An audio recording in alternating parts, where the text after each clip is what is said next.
No, I don't.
Well, Dee, oh, you can't scare me. I was born in Paris.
Oh, my leg hurts. Oh,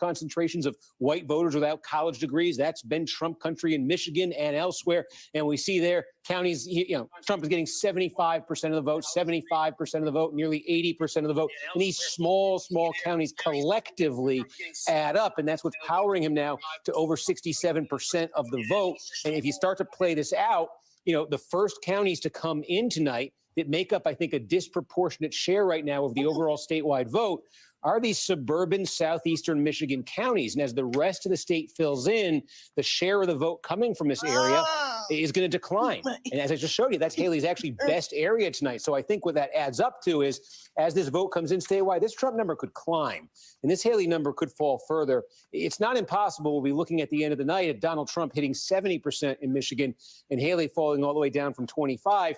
Obviously, that would be a far cry from the 40 and 43% she was previously getting. And the rules in Michigan, pretty much the same as they were in South Carolina. There is no party registration in Michigan, no such thing as registering as a Republican, a Democrat, an independent. Anybody could come and vote in this primary today. That was the same in South Carolina, but Haley is not getting those numbers she got in the first two contests that she made the centerpiece of her message on Saturday night. Meanwhile, on the Democratic side, as you said, uncommitted, really the storyline here, Dean Phillips, the congressman, is on the ballot here, but it's uncommitted, where there was some energy from Democratic activists to try to get a protest vote against Joe Biden's Israel-Hamas policy. So right now it's running about 14% statewide. About a third of the vote is in here.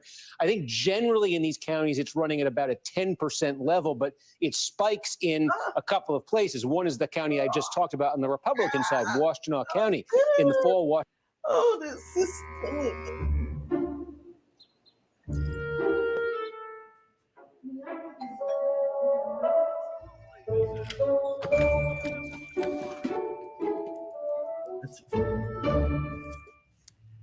Today, we're going to be taking 4 bite wings to check how healthy your teeth are, and I'll be utilizing Pearl AI. It's a second opinion for doctors. It actually is a cavity forming, and sometimes that can get missed whenever you don't have technology like Pearl to alert you of something like that. Washtenaw County is a big blue county because it's that college county, University of Michigan. And you can see here, uncommitted right now running at 21%. And within that county, we've gotten results from Ann Arbor itself. They're not fully complete in Ann Arbor, but in Ann Arbor, uncommitted is running with about a third of the vote. It's getting 32% of the vote. The other place we really are keeping an eye on for uncommitted is right here in Wayne County. Detroit is here. Like a quarter of all the vote in this primary is going to come out of Wayne County. Wayne County is where Dearborn is, majority Arab American city, and there are some other areas of the county with large Arab American, Muslim American population. So obviously we've been waiting on this one, and you see it's 17% for uncommitted with 11% in, but we do now have some votes from the city of Dearborn itself. Dearborn has 110,000 residents, not complete right now, but uncommitted is winning Dearborn right now. At the moment, it's 56% in Dearborn for uncommitted, and it's 41% for Joe Biden. So we expected that Dearborn, of all the places in the state, would be the epicenter of any uncommitted vote. And you can see right now, uncommitted is winning Dearborn. And one thing to keep in mind, again, Biden, winning overwhelmingly statewide. There is, though, an issue on the Democratic side of how they give out delegates by congressional district. And all you got to do to get a delegate is get 15% in a congressional district. And Dearborn, which I just told you about, is fully included in the 12th congressional district. That's Rashida Tlaib's district. So if uncommitted ends up winning Dearborn, I think the odds of uncommitted getting a delegate out of the 12th congressional district in Michigan are pretty good. So it's possible uncommitted may end up with a delegate tonight. Overall, Biden's going to probably stay around 80% when all this vote is in. But the city of Dearborn itself, very, very closely watched on the Democratic side.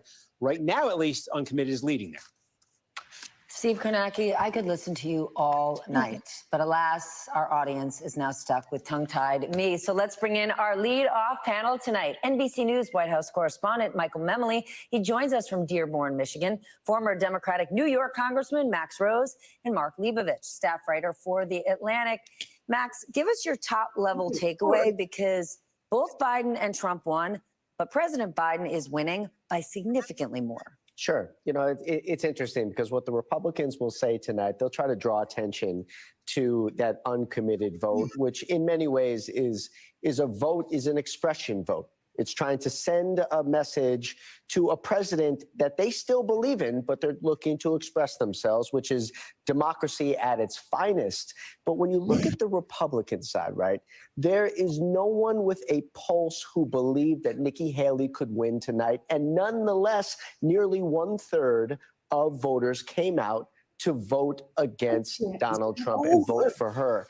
That right there is a vote about where they will stand in November. And that's the essence of Donald Trump's weakness here. Donald Trump, as a former president, should be winning 90% of the vote, 85% of the vote. But what he's constantly seen in primary after primary is, yes, he's got the base locked down, but he is struggling with a ceiling. It's that same ceiling that the Republicans saw in 22, in 20, and it's that ceiling that hates MAGA extremism.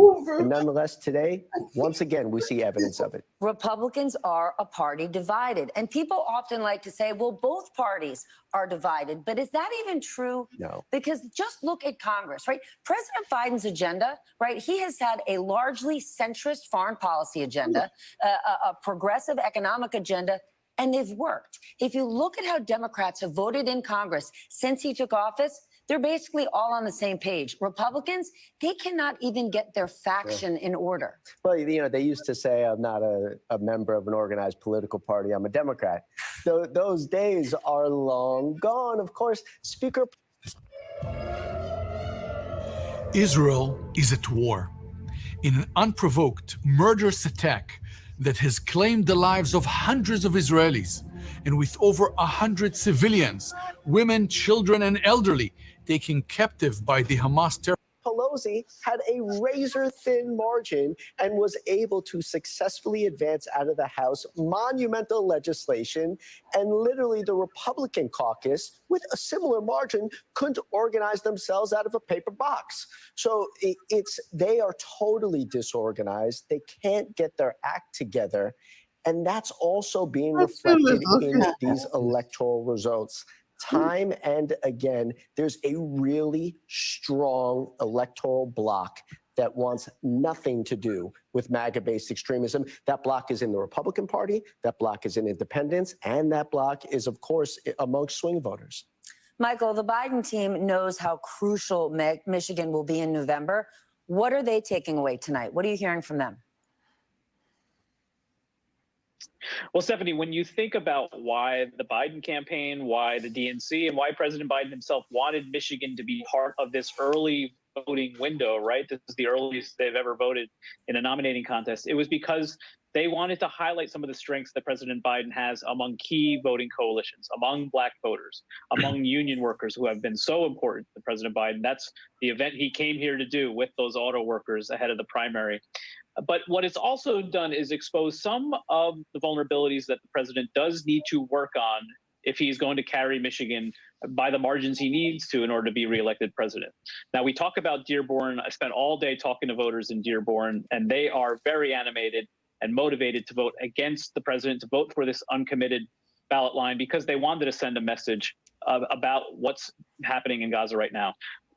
That you're not going to see that replicated across the country, because obviously the Arab American population is significant there in a way that it's not elsewhere.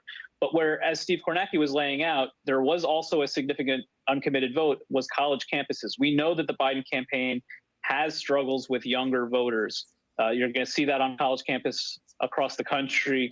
The president, just last week, I was with him in California. He was holding an event about student loans. He didn't do it on a college campus, in part because they're concerned about the protests that have been emerging at these events. So, yes, this is a good night for Joe Biden. He's going to win the state. He's going to show some strength among those key voting groups he wanted to highlight. But it also does show some warning signs that a lot of Democrats have been trying to raise with the campaign that they need to address. But, Stephanie, they do have time to address it between now and November. But, Mark, those uncommitted voters are voting against the president for now. As Max put it, an expression vote, because they are not happy about his support for Israel. But we also know that right now the president is pushing for a ceasefire. So is that proof that their efforts are working? He's listening. It could be. I mean, I think we're going to see a few things. I mean, first, when you see the exit polling coming out and what voters, how angry basically a lot of these protest voters are, whether they're planning to come home or whether they're not going to vote for Biden under any circumstances. You'll get a sense of whether the situation in the Middle East, no matter how it changes, will be so intractable that it could change their vote. I think the bigger issue is, frankly, young voters. I mean, as Steve was saying earlier, I mean, places like Ann Arbor, East Lansing, big college towns, which have, growing suburban populations around them. I mean, are these voters going to come home? And I think in the whole of it, I mean, Biden seems to have had a pretty good night, just like he did in New Hampshire, even though he wasn't on the ballot. I mean, there was some talk that Dean Phillips was going to way overperform and embarrass him there. He didn't. South Carolina, he did fine. Whereas Trump seems to be underperforming his polling to some degree, which I think could be very, troubling for the Trump campaign. But ultimately, I mean, we're going to see, whether Democratic voters are going to come home in the long term. And there are certainly warning signs.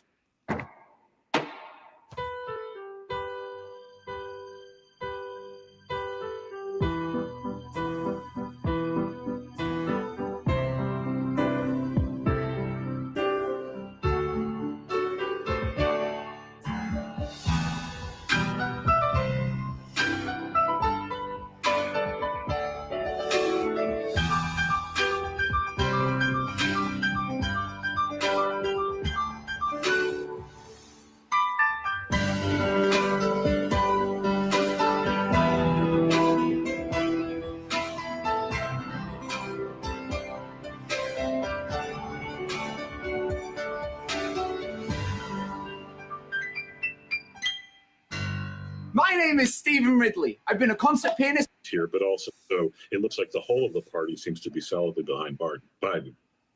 Mark, you have covered Governor Gretchen Whitmer extensively. What kind of position is she in? While she is a superstar surrogate for the president, she's also in a complicated position, needing to be sensitive to her constituents who are casting those protest votes.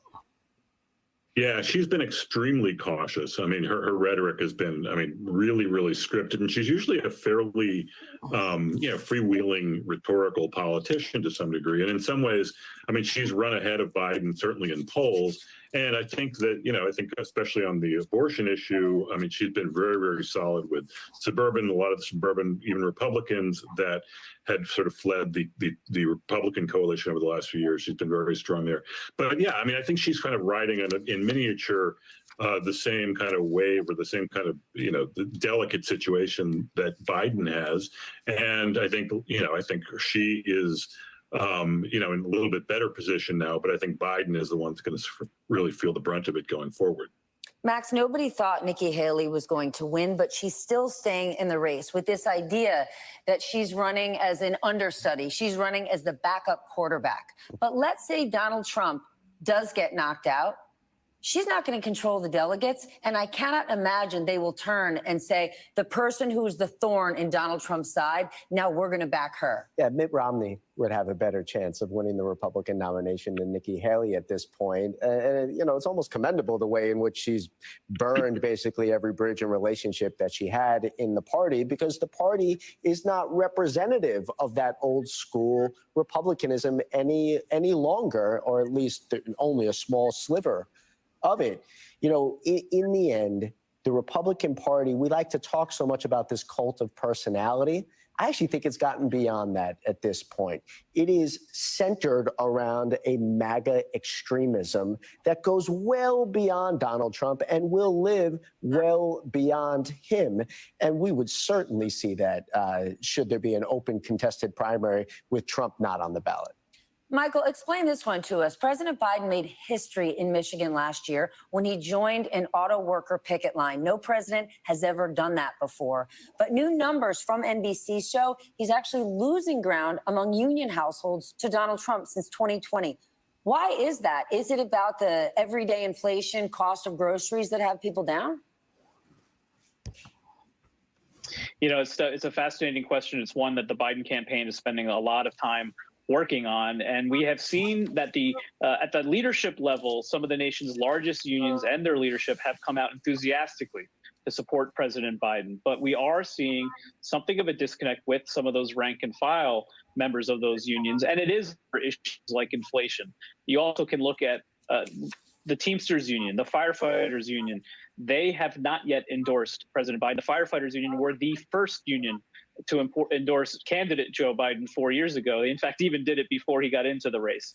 And when I spoke with one of the firefighter union representatives about why that is, he said, well, our members have other issues too. He mentioned inflation, but he also mentioned Second Amendment rights as another example of ways in which these rank and file members maybe aren't lining up with the leadership. So the president really does have an economic story to tell. They want to spend more time over the course of the year translating the statistics that we talk about that you know so well, Stephanie, in a way that the average voter will understand.